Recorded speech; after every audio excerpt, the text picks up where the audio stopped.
Karibu tena mtazamaji. Watu wawili miongoni mwao ajuza mwenye umri wa miaka 106 wamefariki dunia baada ya kushambuliwa na nyuki katika kijiji cha Eburanyi katika kaunti ya Vihiga.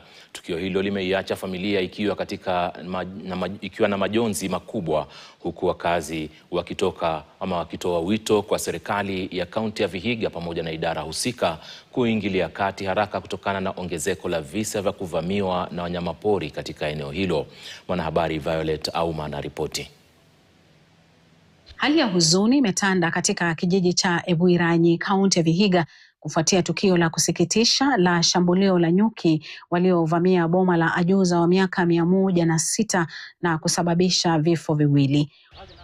Wakazi wanadai kuwa kundi la nyuki lilivamia boma hilo na kuwa juhudi za familia na majirani kumwokoa hazikufua dafu. Nyuki inashika mwili yote, inauma upande hii yote, hata kwa mdomo. Mkaza mwanawe anasemekana kwenda kumsaidia, lakini alizidiwa na nguvu wakati wa tukio hilo. Wote wawili baadaye walifariki. Rebeka aliniambia, wacha nichukue hii barangeti ya mtoto nijifunike, niende kuona ule mama. Nyuki haiwezi kumaliza mama alafu mimi nibaki. Watasema nilikuwa naenda wapi?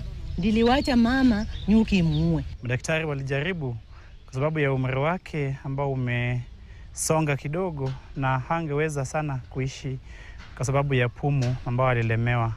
Wakazi wanasema kuwa tukio hilo lilitokea ghafla na kuwa juhudi za kuwatawanya nyuki hao hazikufanikiwa. We are mourning two members of the family, which is very hurting. Like me, my mom was my friend. As in losing my mom in such a way, it's so sad to the family.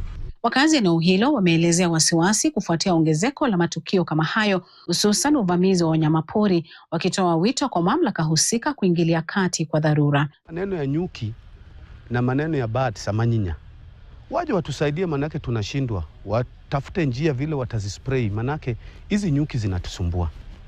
Ziko mingi, zingine ziko karibu kwa shule. Mili ya marehemu imepelekwa katika chumba cha kuhifadhi maiti cha Masaba, huku mipango ya mazishi ikiendelea.